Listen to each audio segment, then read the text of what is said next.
Hello friends, मैं राजीव कुमार आपका स्वागत करता हूं और एक नई वीडियो के साथ, जिसमें मैं आज आपको बताऊंगा 7वां वेतन आयोग कर्मचारियों के लिए बड़ा दिन, एचआरए पर फैसला संभव। केंद्रीय कर्मचारियों के लिए आज काफी अहम दिन है। 7वें वेतन आयोग को लेकर उठे कई मुद्दों में कर्मचारियों ने एचआरए की दर पर भी आपत्ति जताई थी। सरकार ने इस मुद्दे को वित्त सचिव अशोक लवासा के नेतृत्व में समिति का गठन कर कर्मचारियों का पक्ष जानने का प्रयास किया और कर्मचारियों के प्रतिनिधियों से बातचीत आरंभ की। कई दौर चली बातचीत के बाद मामला अपने अंतिम पड़ाव पर है।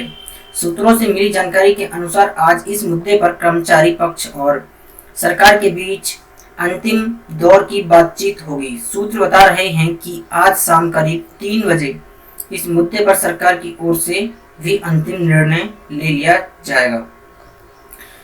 इस संबंध में एनजेसीए के संयोजक गोपाल मिश्रा ने एनडीटीवी को बताया कि आज इस मुद्दे पर बातचीत होगी। उन्हें उम्मीद है कि सरकार कर्मचारियों की मांग पर सकारात्मक रुख अख्तियार करे। जानकारी के लिए बता दें कि कर्मचारियों की मांग है कि एचआरए को पुराने फार्मूले के आधार पर तय किया जाए या फिर इसकी दर बढ़ाई जाए। वर्तमान में तय फार्मूला के हिसाब से एचआरए कर्मचारियों को पहले की तुलना में कम मिलने लगा है।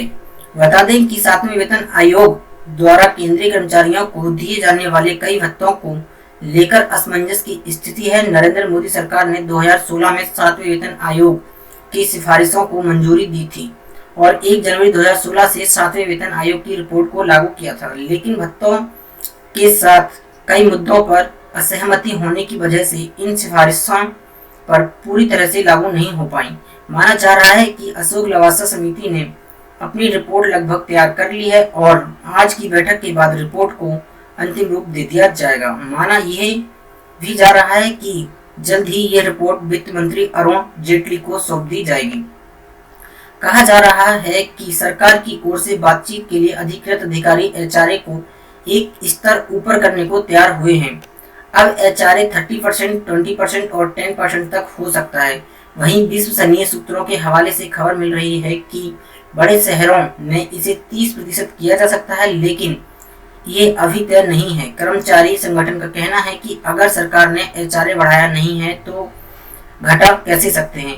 उनका तर्क है कि क्या शहरों में मकान का किराया कम हुआ है, क्या मकान सस्ते हो गए हैं। जब ये नहीं हुआ है तो सरकार अपने कर्मचारियों के साथ अन्याय कैसे कर सकती है। सूत्र बता रहे हैं कि सरकार तक कर्मचारियों की मांग पहुंचा दी गई है और अब सरकार के भीतर इस मामले पर बातचीत होगी।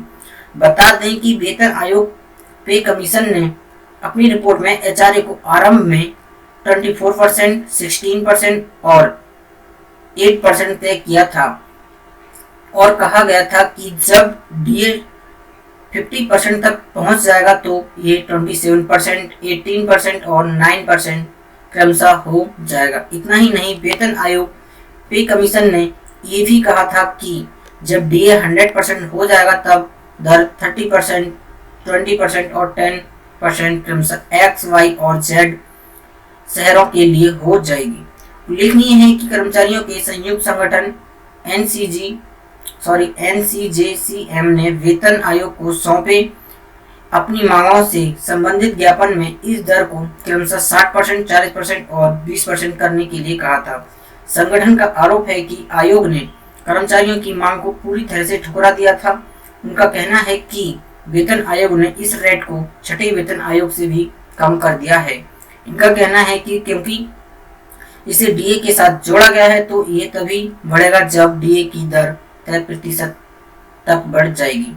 कहा जा रहा है कि सरकार से बातचीत में ये भी तय होने की संभावना है कि एचआरए की दर शहरों की कैटेगरी के अनुसार से दूसरे तय प्रतिशतों के स्तर के हिसाब से लागू हो जाए।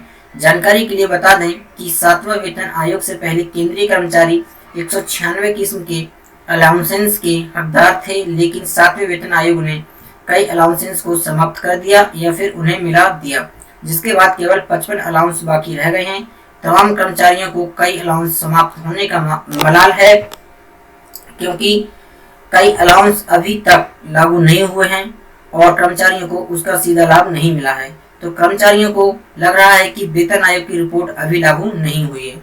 बता दें कि 7वें वेतन आयोग की रिपोर्ट से कर्मचारियों को कई शिकायतें रही हैं और ऐसे में केंद्र की नरेंद्र मोदी सरकार ने अपने कर्मचारियों की शिकायतों को दूर करने के लिए संबंधित मंत्रालय और वित्त मंत्रालय के अधीन समितियों का गठन किया है। ये समितियां कर्मचारी नेताओं से बात कर रही हैं और इस समितियों को अपना फैसला 4 महीने में सरकार को देना था, लेकिन अभी तक 7 महीने से ज्यादा समय बीत चुका है और अभी तक किसी भी समिति ने अपनी रिपोर्ट नहीं सौंपी है। तो उम्मीद है ये वीडियो आपको पसंद आया होगा। वीडियो को लाइक और अपने फ्रेंड के साथ शेयर करें। अगर आपने हमारा चैनल अभी तक सब्सक्राइब नहीं किया है तो प्लीज सब्सक्राइब कर लीजिए ताकि मेरे नए वीडियो के अपलोड की जानकारी आपको मिलती रहे। Thanks for watching my video. धन्यवाद।